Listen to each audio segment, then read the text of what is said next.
آئیے ایک حدیث پاک میں متن کے ساتھ پڑھ رہا ہوں جو فضیلت علی پر دال ہے. اس حدیث کی روایت کرنے والی حضرت ام سلمہ ہے. اور ام سلمہ کون ہے؟ رسول اللہ کی زوجہ مطہرہ سرکار کی بیوی ہے. کہتی ان ام سلمہ رضی اللہ عنہا، راوی کہتے ہیں کہ حضرت ام سلمہ سے روایت ہے سمیت رسول اللہ صلی اللہ علیہ وسلم، وہ کہتی ہے کہ میں نے اللہ کے نبی صلی اللہ تعالی وسلم سے سنا یقول، اللہ کے نبی نے ارشاد فرمایا علی مع القرآن،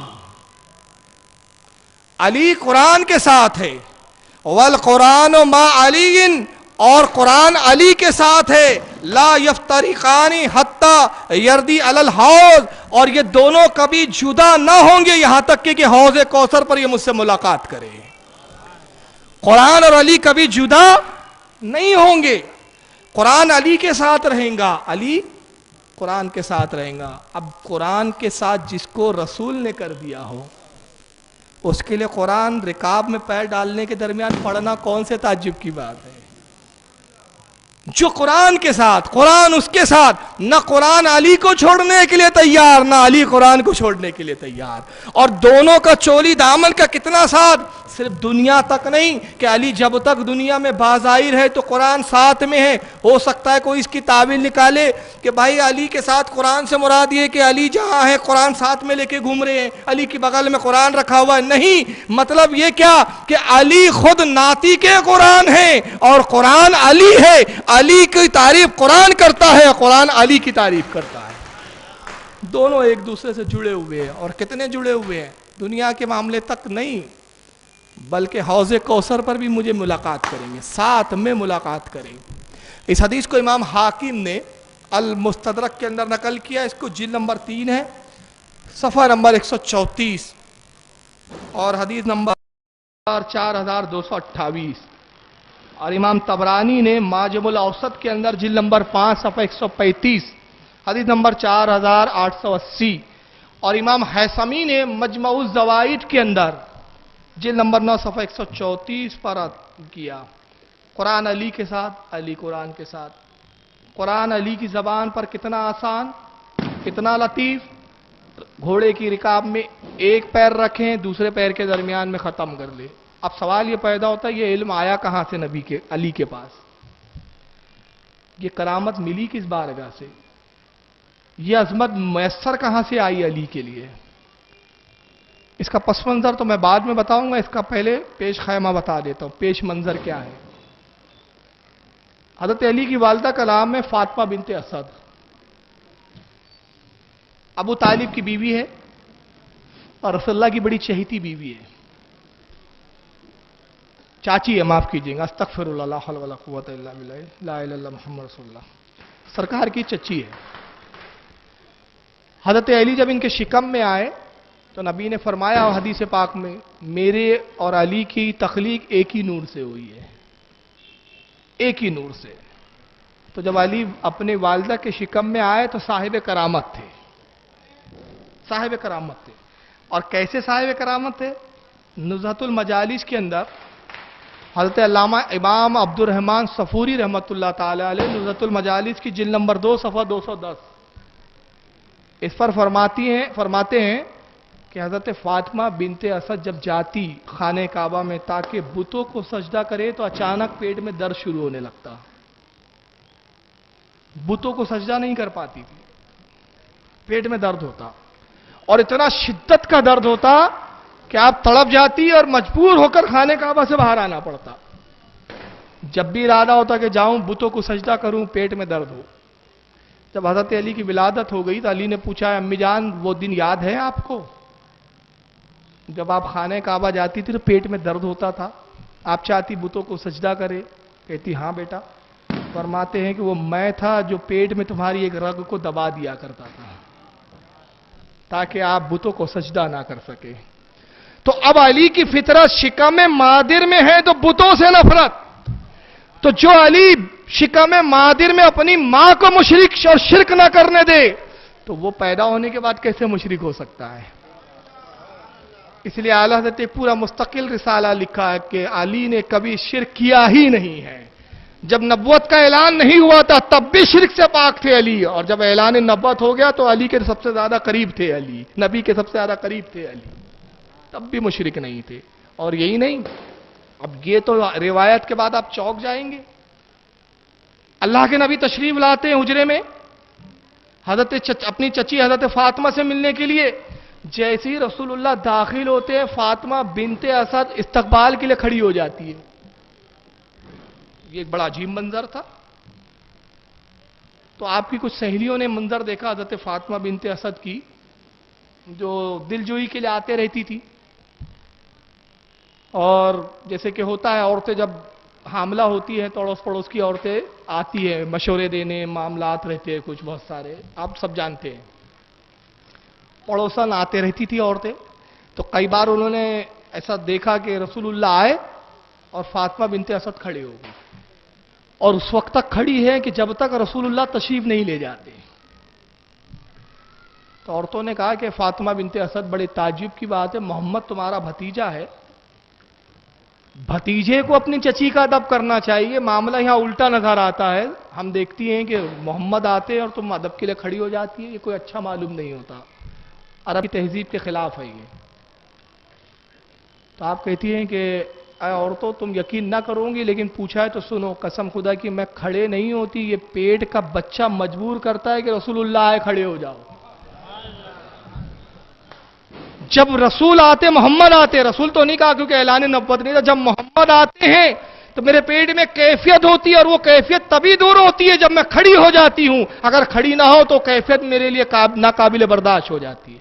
انہوں نے کہا اچھا یہ کرامتی بچہ، تم اپنے بچے کو تو بہت کرامتی بتاتی ہو، بھلا جو ماں کے پیٹ میں ہو ابھی اس میں کیا قوت و صلاحیت ہے؟ ٹھیک ہے، اب اگلی بار اگر محمد آئے تو ہم بھی دیکھیں گے کہ تم کھڑی کیسے ہوتی ہو۔ کہا تمہارا ارادہ کیا ہے؟ کہا وہ ہم پہ چھوڑو، اب بس ہمیں تیرا معلوم ہے کہ تم محمد کے لیے کھڑی نہیں ہو سکو گے، تم اپنے قول میں جھوٹی ہو۔ ان عورتوں نے ایک پلان بنایا، کل 6 عورتیں تھیں وہ، کہا کہ ہم فاطمہ بنت اسد کے گھر بیٹھے رہیں گے، اور جیسی محمد آئیں گے کھڑی ہونا چاہیں گے، ہم سب کے سب مل کر دبا دیں گے، اٹھنے نہیں دیں گے، پھر دیکھیں گے کیسے اپنے قول میں سچی ہے۔ اب یہ عورتیں بیٹھی ہیں گفتگو کر رہی ہیں، بار بار دروازے کی طرف دیکھتی ہے کہ محمد کب آتے ہیں صلی اللہ علیہ وسلم۔ بس دیکھا دروازہ کھلا، اللہ کے نبی جیسی تشریف لاتے ہیں، فاطمہ بنت اسد نے کھڑا ہونا چاہیے، 6 کی 6 عورتیں ان پہ ٹوٹ پڑتی ہے۔ کسی نے فاطمہ بنت اسد کا ہاتھ پکڑ کے کھینچا، کسی نے کاندھا دبایا، کسی نے کمر سے پکڑ کے دبانے کی کوشش کی، کسی نے سر پہ ہاتھ رکھ کے دبانے کی کوشش کی، مگر جب 6 عورتیں دباتی ہیں تو منظر کیا دیکھتی ہے؟ فاطمہ بنت اسد جب کھڑی ہوئی تو 6 کی 6 عورتیں ایک طرف گرتی ہیں اور آپ ادب کے لیے کھڑی ہو جاتی ہیں۔ انہوں نے کہا فاطمہ قسم خدا کی ہم نے دیکھا تم ایک عورت ہو، مگر قوت کا یہ عالم تو ہمیں محسوس ہوا کہ یہ قوت تمہاری نہیں، کوئی ایک غیبی قوت ہے جو ہمیں ڈھکیل رہی ہے، قسم خدا کی یہ قوت تمہاری معلوم ہی نہیں ہوتی، بتاؤ یہ قوت و طاقت تم میں کہاں سے آئی ہے؟ فرمایا میں نہ کہتی تھی کہ قوت میری نہیں ہے، یہ اس بچے کی ہے، یہ بچہ ہے جو مجھے مجبور کرتا ہے کہ میں کھڑے ہو جاؤں۔ اندازہ لگائیے، اب میں یہاں 2 نکات کہنا چاہ رہا ہوں۔ ماں کے پیٹ میں ہے علی، لوگوں کا تو خیال ہے کہ نبی کو دیوار کے پیچھے کی خبر نہیں،